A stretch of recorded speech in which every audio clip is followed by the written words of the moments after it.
Dr. Greener returns next Monday at 4 p.m. Eastern Standard Time. And in the meantime, he'll be working to restore your freedom and your liberty. He will engage in the collision of faith and politics for you and with you. In the meantime, remember to follow him on Twitter at... Wrong one, Feldman. Yeah, so somehow or another, it queued up 2 of the innings. So maybe it's over. Maybe I spoke and I just talked real quiet and real fast and it's over. I missed it. You missed it. Everybody missed it. That was fast, right? Oy vey. Technology. I'm not the best with technology. Like I'm good at some stuff, right? But I'm not great at some other You're stuff. a whole lot better than I am. I don't know. That's not saying much. Yeah, that's not saying much, we say. So we have more of an intimate setting here today, and we're very excited about that. We are enjoying food, which you people, if you were in the Delaware, Maryland, Pennsylvania area, you could absolutely join us. We are in Middletown, Delaware today, but usually we meet, except for next week. Welcome upstate New York. And yeah, thought he hit the Wayback Machine. Deja vu all over again. So welcome to our listeners in upstate New York, and we're so glad to have you. So a couple of things really quick before we get in the meat of it. Last week, thank you so much for you all's patience. That went, I think, 92 minutes. It went fast to me, but I'm the one talking. So, and Susan says it was fast to her, so we'll take it. But this one, I think, will be appreciably shorter. In addition to that, we're starting, this will be a series. I don't know how many it'll be, just primarily because I'm working on it now. And I just had an idea come across, and I thought, well, let me just go ahead and get her done. So I decided I would. And I'm going to call tonight Who Is.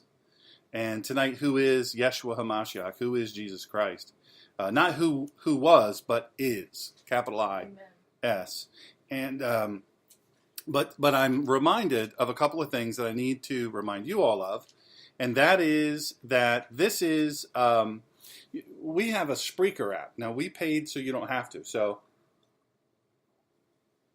we will we absorb all the cost of you signing up for the app. It's and nobody spams you or anything like that. But actually, I don't even know how to do that. I wish I did, because those people wield so much power, but not at this time. I don't know how to do it at this time. I probably won't do it. It seems like I have plenty to do, but before I get into the spam, although I like spam, I like fried spam. I'm going to be honest with you, I do like it. Oh, I love it. Yeah, fried spam with some eggs, sunny side up. Runny, get her done. Over easy and runny. Yeah, man, I like that yolk. So. So this Spreaker app, the Ninja Pastor Spreaker app, you download it on either Android device or your iPhone. It literally takes, I think, a minute and 20 seconds, if even that, if you have a super slow, like pokey internet thing, speed, and it'll download for you, and you can leave comments there. You can communicate through chat. There's any number of things you can do with this really, really cool app. So I would encourage you, if you have any interest in it, it's super easy. Also, there is a Spreaker app on for laptop. You can use the Spreaker app for laptop, and all you do is you just sign up for, you just hit subscribe and all that stuff, and that helps us. Also on Facebook and Twitter. Facebook, I'm Sean Michael Greener, SHAWN. Michael Greener, you can hit me up there and click on follow. On Twitter, I am at the Ninja Pastor. I'm on LinkedIn, and I'm on Instagram as the Ninja Pastor. That's for my photography. But a lot of times I'll do memes, Christian memes, or I'll just put inspiring photographs that we shoot on there. And so it's just one of those things. It's pretty cool. I'll be honest with you, it's pretty cool. I really like it. I'm pleased with it. So I hope that you'll be pleased with it too. So we are super excited to begin this series. It just kind of occurred to me. I'll tell you the truth. I really, really struggled for a while as to what to speak about. I just didn't know what I wanted to talk about, what I was motivated to speak on. So I felt like I wanted to do something that maybe I haven't done before, or something that was very, very good for the soul, for the heart, for the everything, for the faith, all these different things. That's my dog barking, Buckeye. She always comes here when we're in Middletown. She always attends the service. That said, to say this, I arrived at this series, and it's going to be, in some respects, it will be a little bit, I don't want to say scholarly. I want to say, or academic, but there's going to be a little bit more reference to academic references and things like that. And there's a purpose in that will be revealed at the end of it, whenever the end of it is. Like I say, I have no idea. Lord knows. It could be a 27-week series. I doubt it. So next week, just for you all that are listening, that are nearby, we will be in Middletown, Delaware. Again, same location at 5. It will actually be my, I think, 53rd birthday.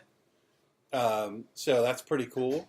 So I am pretty confident that we're going to have ice cream cake. I don't know what else we're going to have, but I'm pretty confident that I've left enough ice cream cake hints about ice cream cake.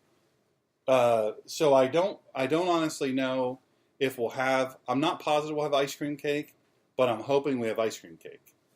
Do you think that worked? That subliminal messaging? I don't know, but I think birthdays speak ice cream cake. I think that's what birthdays are all about, is ice cream cake. That said, next week we'll be here. We'll have a little bigger meal. It'll be nice. It'll be fun. So come one, come all. But just let us know you're coming. The week after that, we may or may not. We actually may or may not meet. That's a little bit up in the air. I may do a broadcast in advance so that you can listen. But we'll cover the bases after here, and I'll put out announcements and all that stuff. That's one of the cool things. By the way, DrShawnGreener.com, DrShawnGreener. Click on subscribe. Go there and click on subscribe, and there's a donate button there if you were so inclined and so empowered. So we would be more than happy to have you go there, put comments. We do a lot of blog posts, not a lot a week, but we write what we think is pertinent and powerful. And you can search all the old posts and all that stuff. And we have recordings. You can listen to the show from there. You can listen from iTunes. Oh, I always forget. I'm on iTunes too. So would love to have you just join us on whatever way. So now to the serious stuff. Today's broadcast is dedicated to one of my absolute heroes. He was murdered just a couple days ago. And Ari Fuld is one of the greats. He's an Israeli-American. And he's from America, but he made Aliyah, and he has heritage in Israel, and he was the great co-host of a great rodeo show. And my sympathies not only go out to all of Israel and all of Ari's family, but also our deepest sympathy go out to Tamar, the great Tamar Yona. If you've heard me on Israeli national radio, that's who interviews me, is Tamar. She's one of the... Tamar is one of the best. I mean, she's an in-your-face kind of host. She's super smart. She's tough, but she's amazing. And so I know it was a great loss for her and for everybody, but really, really devastating. So I'm going to give you some quick information about that. He was murdered by a cowardly Arab, and yet, to the end, Ari was a soldier. He gave chase, and he, along with several other armed Israeli citizens, shot and killed the coward that stabbed him to death.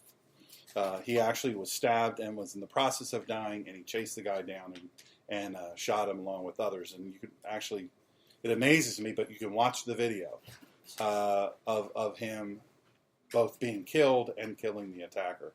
It's absolutely stunning. And that shows you how fast it can happen. It's so important to have situational awareness, to know where you are at all times and what's around you.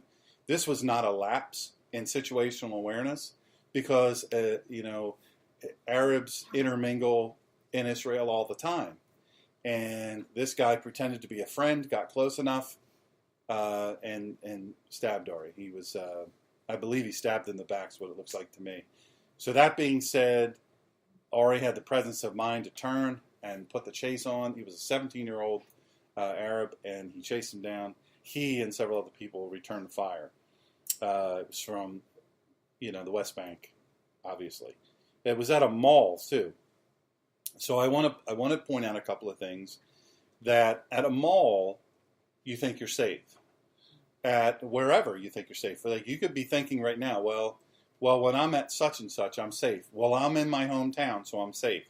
I can tell you a place we dearly love, and I know everybody probably in America is thinking of this too, but our prayers go out to the people of North and South Carolina.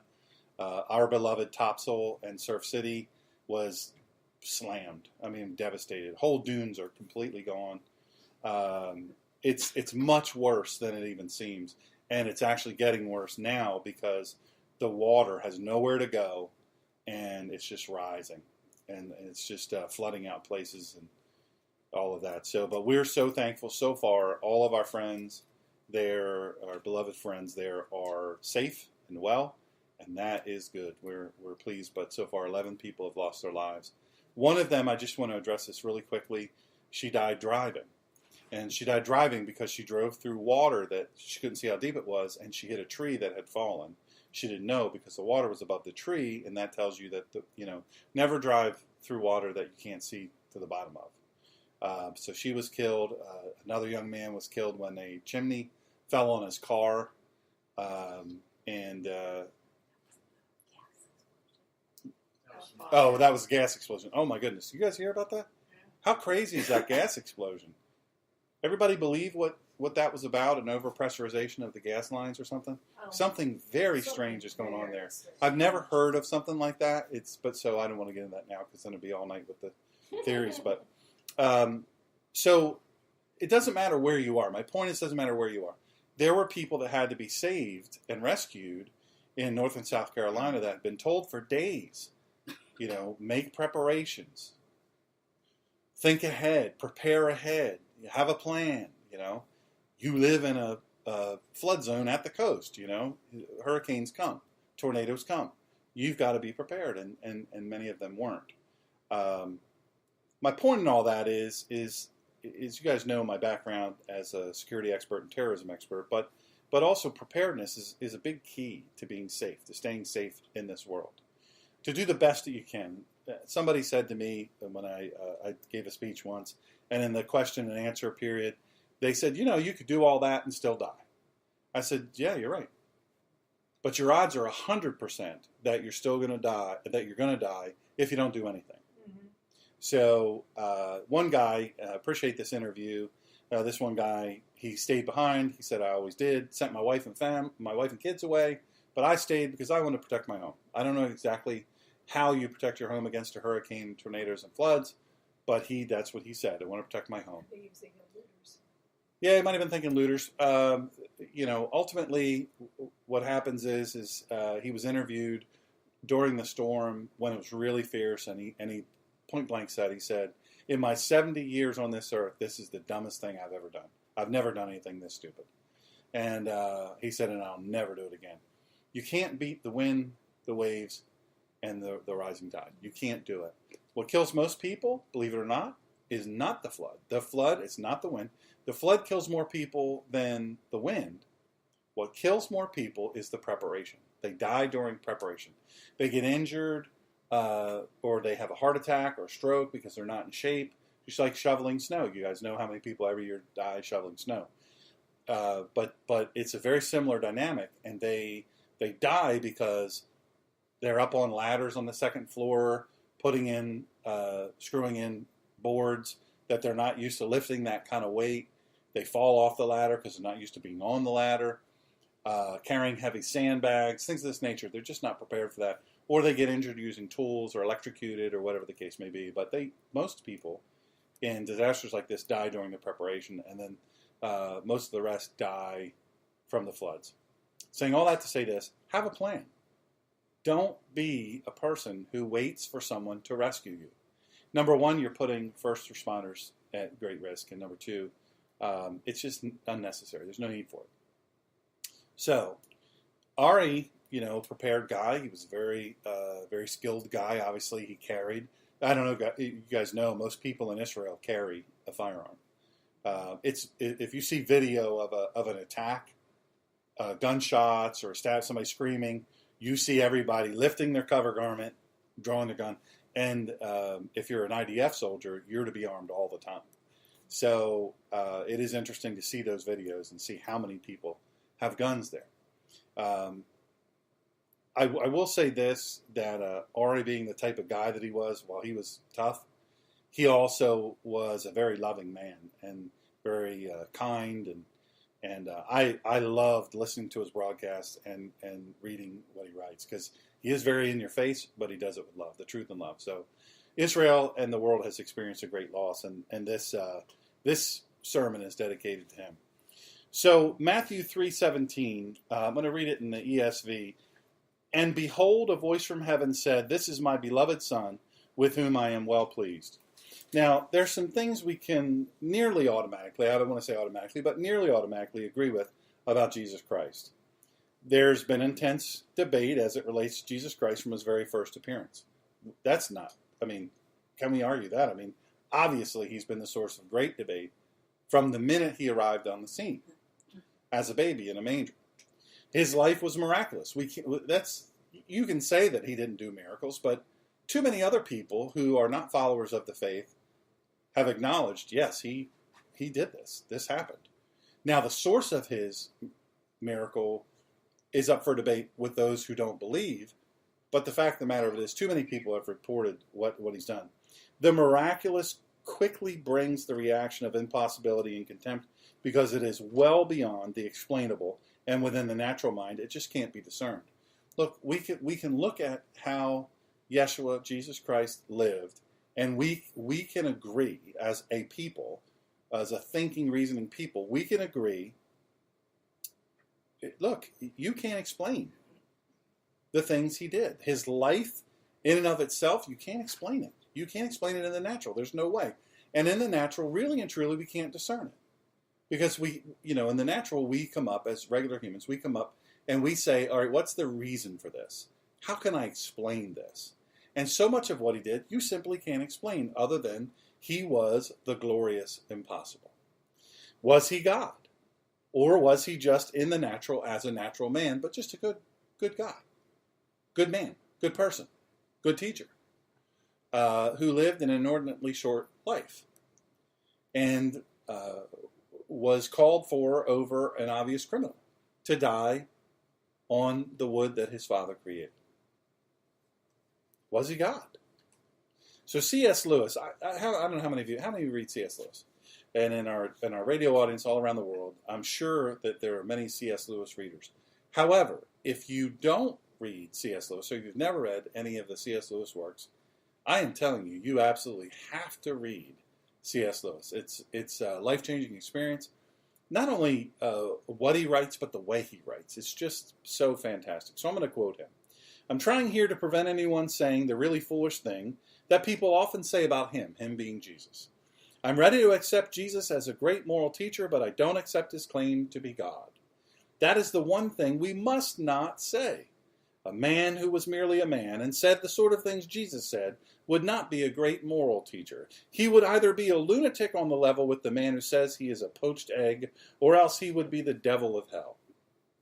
You must make your choice. Either this man was and is the Son of God, or else a madman, or something worse. You can shut him up for a fool, you can spit at him and kill him as a demon, or you can fall at his feet and call him Lord and God. But let us not come with any patronizing nonsense about his being a great human teacher. He has not left that open to us, and he did not intend to." Powerful words from one of the greats. I don't know how more to encourage you to read the works of C.S. Lewis. He's absolutely extraordinary.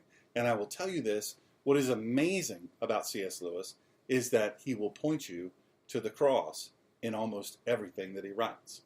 Absolutely amazing man. So Josh McDowell. Josh McDowell, great writer. Formerly, he resisted believing that Jesus was God. Many of you know that who have read Josh McDowell. He talks about it humbly. He just simply couldn't wrap his arms around that Jesus was God. And he published this really widely published book. It's been all around, More Than a Carpenter. Any of you here read More Than a Carpenter? It's a really great book. And in that book, he says this, and I'm quoting Josh now. If the resurrection had not happened, obviously the disciples would have known it. Now, in fairness, let me just let you know that if you search me on iTunes and all that other stuff, wherever all the other places I named, where my messages are, one of my most downloaded messages now, over 4 million times, is, would you die for a lie? You guys remember, I preached it to you all live. Would you die for a lie? Would you die for a lie came from Scripture, which Josh's book came from that Scripture, and this is why. If the resurrection had not happened, obviously the disciples would have known it. I can find no way that these particular men could have been deceived. Therefore, they not only would have died for a lie, here's the catch, they would have known it's a lie. It would have been hard to find a group of men anywhere in history who would die for a lie if they knew it was a lie. Now, at this point in the discussion, I do want to say, some of you who are aware of my background know that I'm an expert on Islam and several other world religions, but Islam is really my focus because of the terrorism and counterterrorism and all of that. So you might ask me, talking about Jesus, that brings up the discussion of the difference between believing that Jesus is God, that believing in any aspect of the Trinity, any aspect of the sacredness and divinity of God. It automatically brings up a discussion, or most often brings up the discussion, well, what about Jesus? And then what do Muslims believe as it relates to that? So we're going to take what seems to be a circuitous route to get to that point, but I want to address this now. Many have asked me this already. Aren't people like the Islamic terrorists willing to die for their belief that Allah will save them from eternal judgment by taking their life in jihad against the infidels who either are not Muslim or not Muslim enough? And let me explain that. So jihad is, a lot of people will translate that as holy war, but it really is, jihad can be any holy act against the infidel on the behalf of Islam. Defending the jihad, when they had the cartoon drawing contest of Muhammad, when that person tried to do what they try to do, and then was killed, which I love, killed by a woman, which I love even more.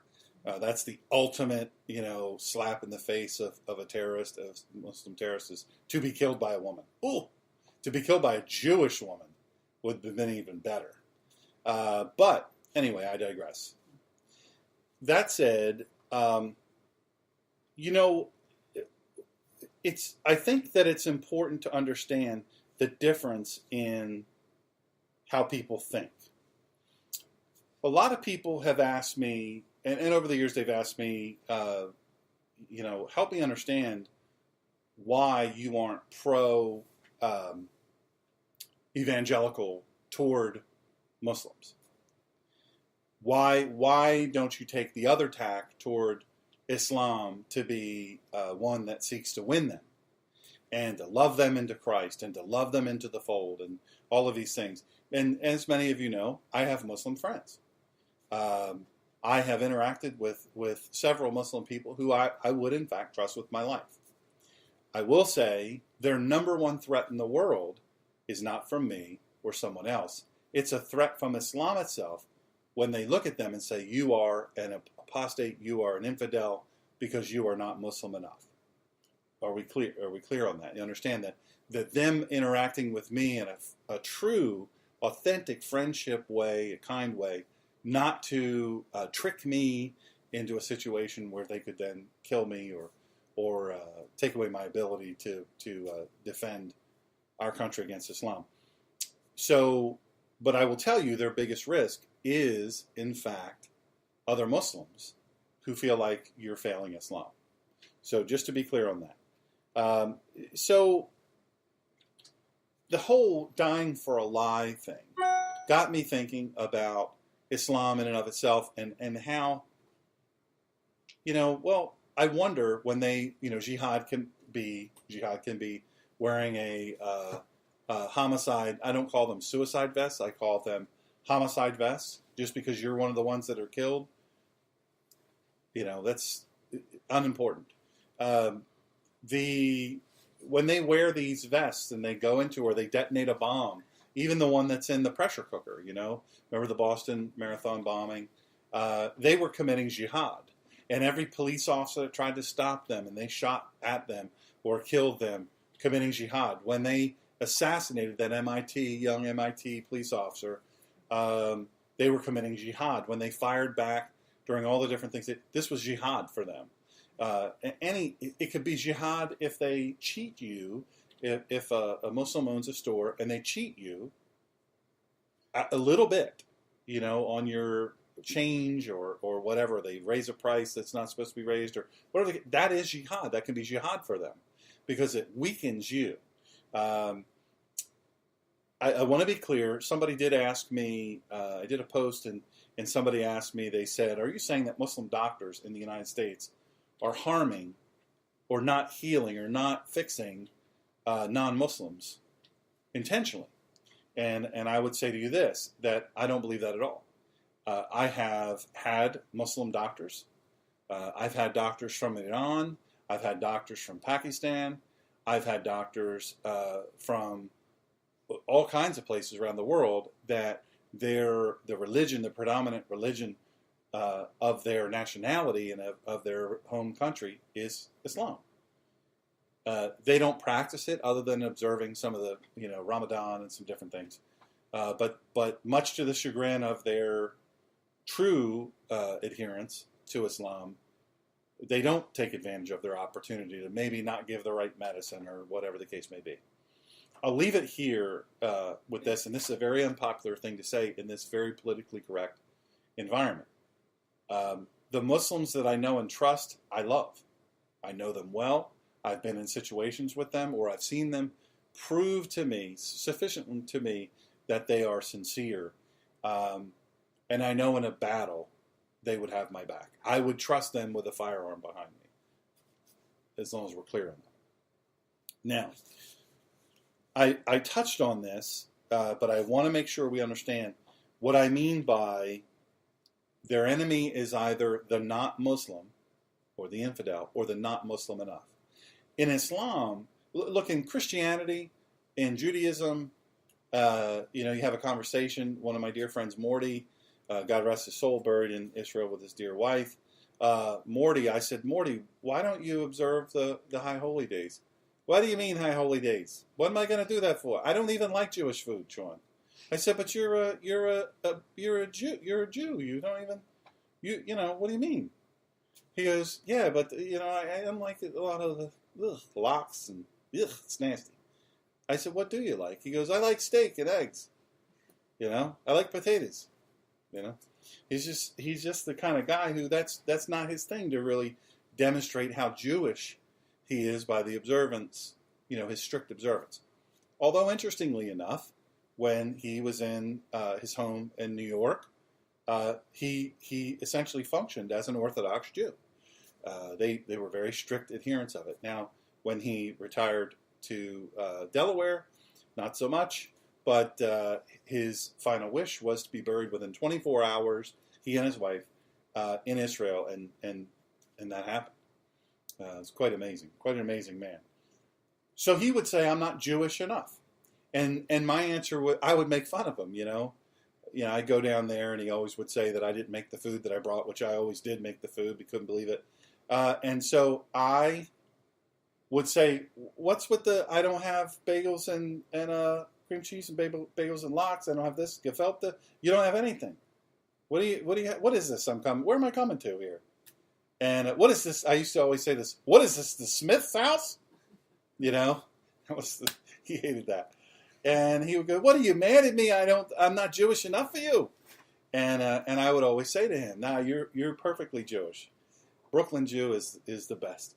And so, but we would laugh about that, right? That was a funny thing we could do. Well, in Islam, when you are talking about you're being Muslim enough, being adherent enough, it's not a funny thing. It's not joked about. It's whispered about. And you're very careful to whom you whisper that too. Hey, I don't actually do any of this, but when I'm around my parents, I pretend, but normally I'm just totally, you know what I mean? You better be careful who you talk to in that. So that's when I say not Muslim enough, I mean, that's what I mean. Here's why. And the simple answer is to this great question is Islamists only believe in death. Theirs is a culture of death. They only believe in death. Their culture is of death. To die is the highest form. To die for Islam is the highest form of worship to them. And I don't mean being martyred. I mean just dying for Islam. It's just it's a darkness. And if they die honoring and pleasing Allah, that's the greatest level of worship, if you will. But here's the thing. They hope that well, I talked a minute ago about jihad. They hope that will provide for them, that Allah will view their sacrifice favorably and allow them salvation. So even Muhammad, he wasn't convinced in his death that Allah would save him. He had no assurance, if you will, that he would go to paradise, their paradise, that Allah would welcome him, even up until his very death. And Hadith 5266 puts it this way. This is Muhammad speaking here. By Allah, though I am the apostle of Allah, yet I do not know what Allah will do to me. Let me read that again for you. By Allah, though I am the apostle of Allah, yet I do not know what Allah will do to me. As he's approaching his death, he's lived his life. A whole faith was built upon this guy, right? And yet, what we would call is the primary adherent, the prophet, their biggest prophet, their biggest, guy, he said, I don't know. I don't know if he'll welcome me. I don't know if I'll be saved. I don't know if I've got any shot. Now here's jihad and eternal security. Surah 3, 157. And if you are slain or die in the way of Allah, forgiveness and mercy from Allah are far better than all they could amass. This is from the Hadith. The Prophet said, the person who participates in holy battles in Allah's cause, and nothing compels him to do so, except belief in Allah and His apostles, will be recompensed by Allah either with a reward or booty. If he survives, or will be admitted to paradise, if he is killed in the battle as a martyr. That's from, that was talked about by Ergun and Emir Kainer in the book Unveiling Islam. That's Hadith 135. Now, so I want to sum this up with you. You might say, well, why are you talking about Islam? The whole idea of Christ, that we believe in Christ, we've already established, we know He lived. There's plenty of Christian, Jewish, and secular history to prove that He lived. We know He lived.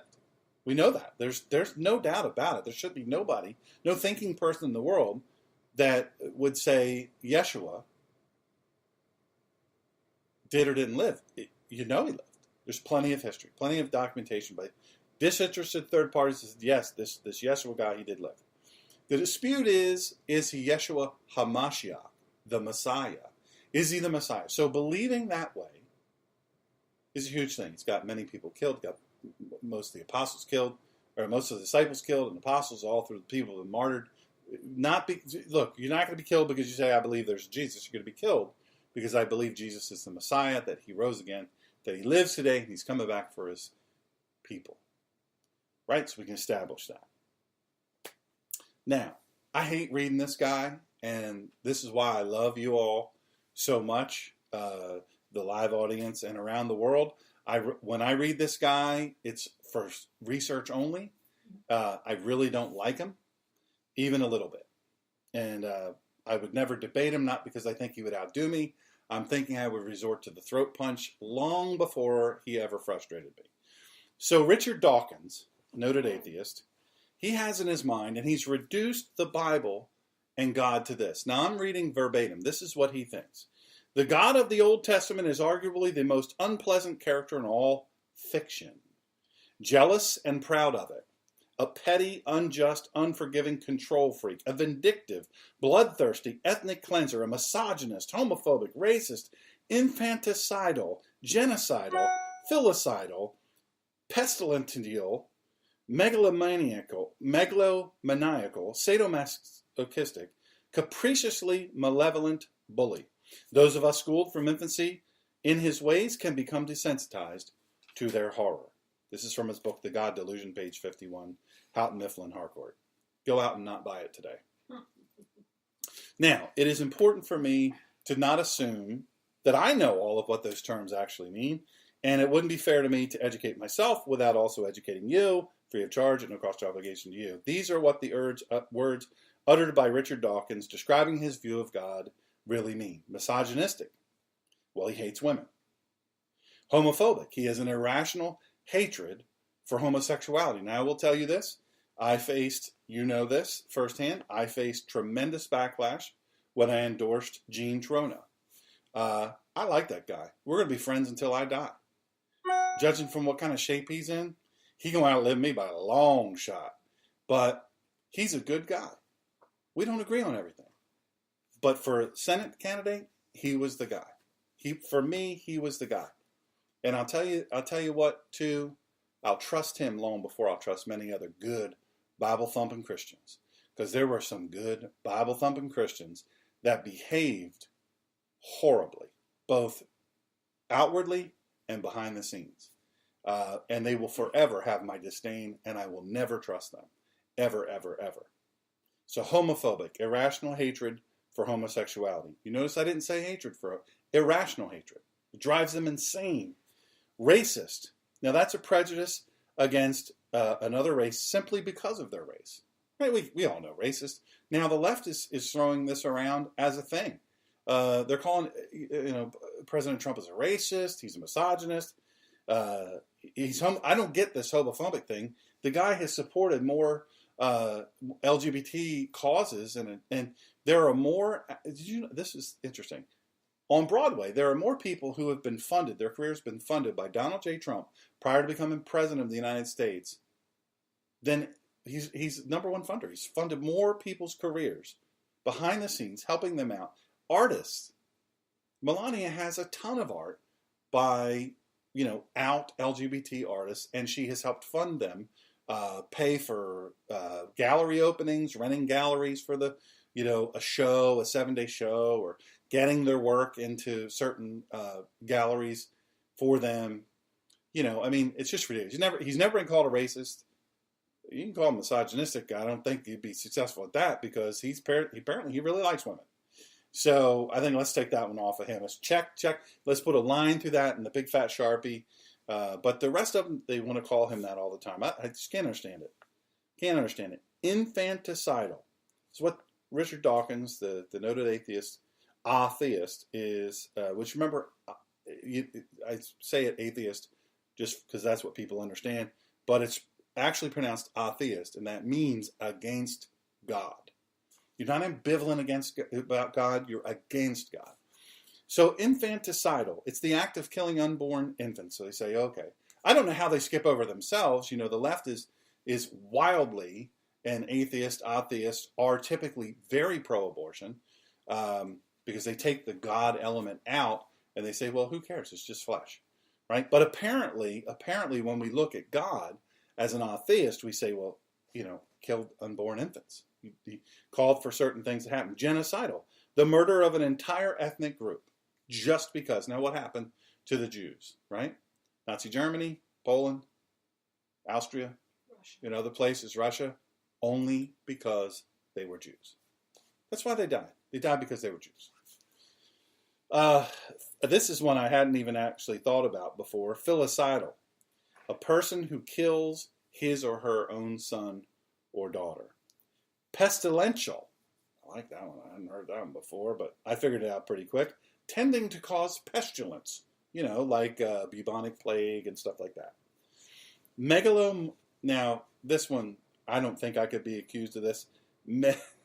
Megalomaniacal. A mental illness characterized by delusions of grandeur or power. Some have called President Trump a megalomaniacal leader. Sadomasochistic interaction, especially sexual activity, in which one person derives pleasure in inflicting physical or mental suffering on another person, or from experiencing pain themselves and liking it. Capriciously malevolent bully. I don't have a pink anti-bullying shirt on, but I just like reading that. Capriciously malevolent bully. Characterized by or subject to whim, impulsive and unpredictable, wanting to cause harm. An aggressive person who intimidates or mistreats weaker people. Now I know it might be tempting at this point to think of the God of the New Testament as a much more acceptable God, right? I've actually interacted with actual ministers of other faiths who say, in fairness, I've lots of faiths, not just one or two, Protestant faiths, noted, preachers and, theologians and all this, that say, well, I don't ever read the Old Testament. The Old Testament is moot at this point. It's insignificant. It doesn't matter. It's not connected. It's the New Testament. Bibles don't even need to have the Old Testament printed in them. Just the New Testament. That's what you need is the New Testament. And I, fantastically disagree. I completely disagree. Not even capriciously. I'm serious about it. I disagree 100%. So, but you could look at the God of the Old Testament. You could say, man, that might be what Richard Dawkins, the atheist, is talking about. And you would say that because in the New Testament, the advent of Yeshua HaMashiach, Jesus the Messiah, you say, hey, he presented a different approach. He presented love and all of these things. And so they always mistranslate that to their advantage. But there's one problem. And it's not really a problem, to be honest. It's not really a problem. However, what is true is that the God of the Old Testament, well, he's also the God of the New Testament. God of the Old Testament is still the God of, he didn't go through a change. He didn't, I'm getting a little older now. I might as well be gentler. I don't think that's the way God talks. I don't know how God talks, but I don't think he talks like that. So this series I'm presenting, this is the introduction, so to speak, and it's going to go deeper than we normally do, that we normally have time for. But it's going to be split into multiple brief messages, especially after last week's marathon 92-minute message. Sorry about that. I never looked at my watch until, that must have been not look at your watch day.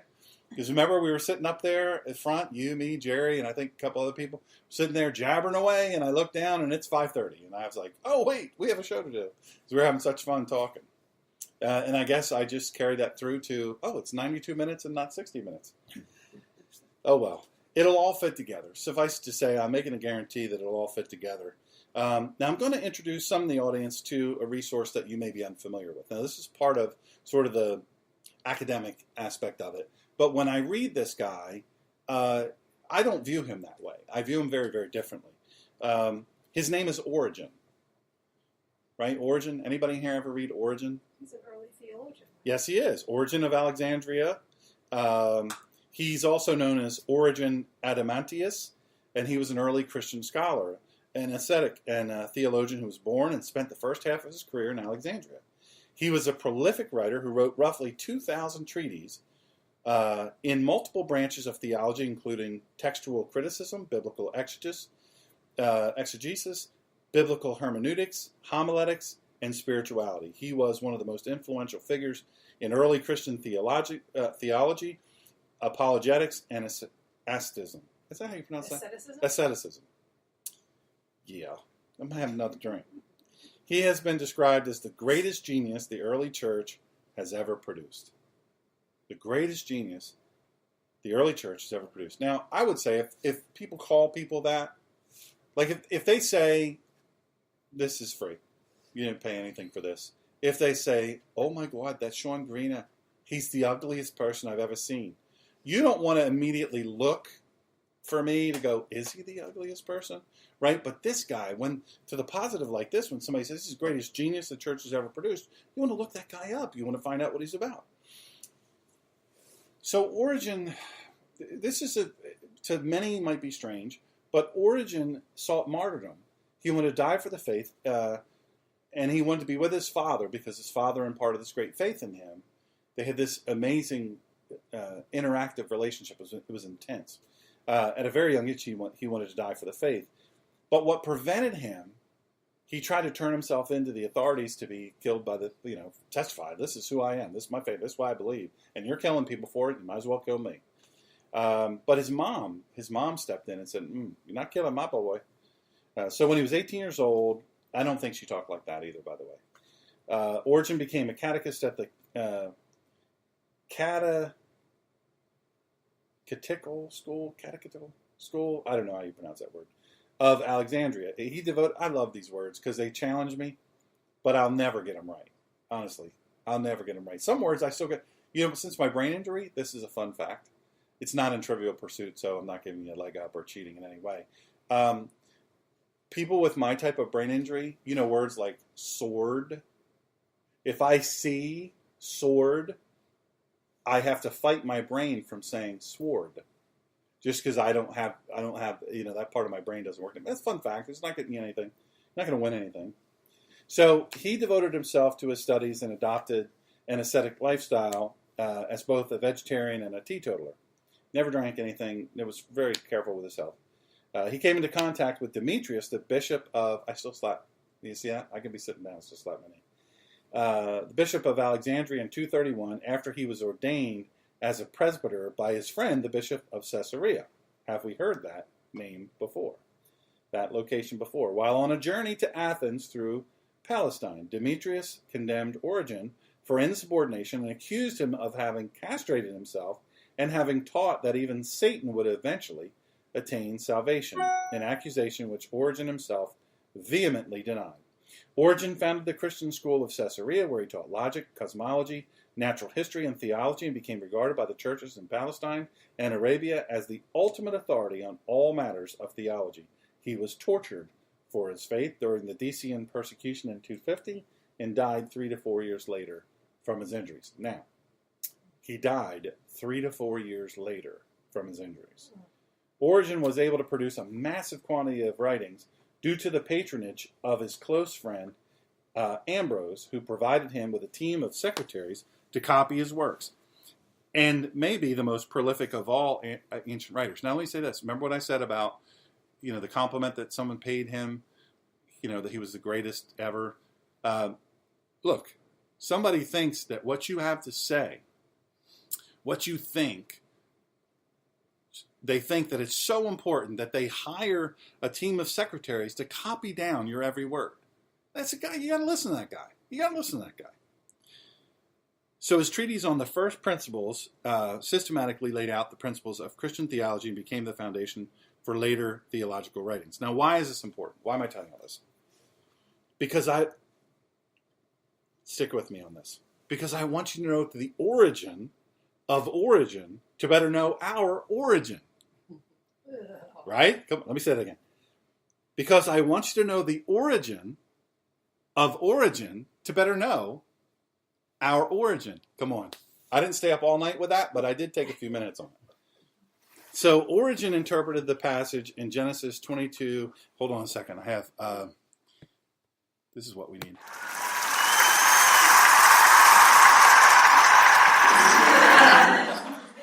There, it's what I need. I need to throw in that afterwards. I should have been quicker on that, but it wasn't that funny, but it cracked me up, so that's all that counts, really. So he interpreted the passage in Genesis 22:4 uniquely. And first, here's the scripture, Genesis 22:4. On the third day, Abraham raised his eyes and saw the place in the distance. Now, Origen stated, this is why I think it's amazing. just the mind of this guy and the thought and how, where his soul was in his life is a vastly different place than where my soul has been, quite honestly. So Abraham, when he came to the place which God told him of, on the third day, looking up, saw the place afar off. For the first day is that which is constituted by the sight of good things, and the second is the soul's best desire. On the third, the mind perceives spiritual things. The eyes of the understanding being opened by the teacher who rose on the third day. The 3 days may be the mystery of the seal, baptism, in which God is really believed. It is consequently afar off that he perceives the place, for the reign of God is hard to attain, which Plato calls the reign of ideas. Having learned from Moses that it was a place that contained all things universally, but it is seen by Abraham afar off. Rightly, because of his being in the realms of generation, he is forthwith initiated by the angle. Thence says the apostle, now we see through a glass, but then face to face, by those soul pure and incorporeal applications of the intellect. Now, I want you to understand, Origen was not a heretic. You might be thinking, now the guy's a heretic. He's not a heretic, he was a believer. He firmly and deeply believed. His problem was that he didn't follow the normal presuppositions and natural understandings of hermeneutics that we hear a lot about today. But specifically, 2 Timothy 2:15 clearly states that we are to rightly divide the word of truth. Origen went so much deeper in his thought as to what every little thing could have meant, that to some, when you hear him speak about, the third day, why was it the third day that he then looked and saw the place he was to go afar off? And he extrapolated that to mean, the first day, we have a certain understanding, and by the second day, if we meditate and pray on certain things, then we're able to, and then the third day, we're able to, you know what I'm saying? It's a level of depth. So 2 Timothy 2:15, this is the ESV. I'm going to read it from the ESV and the CJB, or Complete Jewish Bible. Do your best to present yourself to God as one approved, a co-worker who has no need to be ashamed, rightly handling the word of truth. Now 2 Timothy 2:15 in the Complete Jewish Bible, do all you can to present yourself to God as someone worthy of his approval, as a worker with no need to be ashamed, because he deals straightforwardly with the word of truth. Now, yes, this is the end of the introduction. I promised you it would be short. I guess we're at 52 minutes, 53 minutes. So apparently it's not as short as I thought. As I ramble on, I'm sure I could say goodbye for 8 minutes, but no need to do that. So I want to encourage you, meditate on that. Go back and listen to this episode if you have this is the setup. This is the thing that you need to know and understand before we go deeper. We're going to talk about Christology, the angelology, demonology. All of those things are very important. Not that any angelology or demonology is more important than Christology, the studying of Christ. It's not more important. But in order to understand who is, you have to understand what the forces are around him and why who he is so powerful. So I want you to tune in next week. We're also going to be live from Middletown. I'll be 1 year older. Actually, I'll only be 7 days older, but it'll be another year. We're gonna dive into the deep end. If you thought this was intense, you probably better buckle up.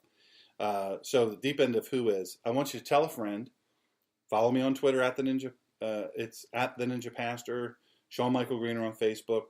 www.drshawngreener.com. That's my webpage.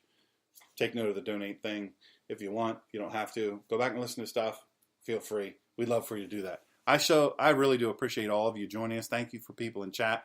I understand chat went down for a little bit. I don't know why. I don't really understand that stuff, but I think it's pretty cool that somebody can type and send me messages and talk to each other and all that stuff. That's pretty awesome. So again, this message has been dedicated to Ari Fuld, a great hero of the faith, a great Israeli American, and a great hero to many. And so, Godspeed, and may his death be avenged.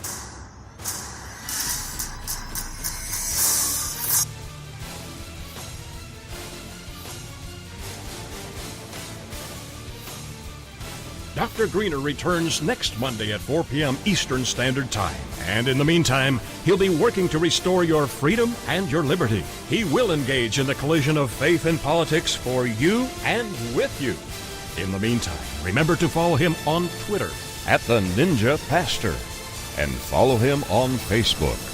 Dr. Greener's controversial book, Excellence Killed the Church, How Mediocrity is Destroying America, is available on Amazon and at other fine booksellers.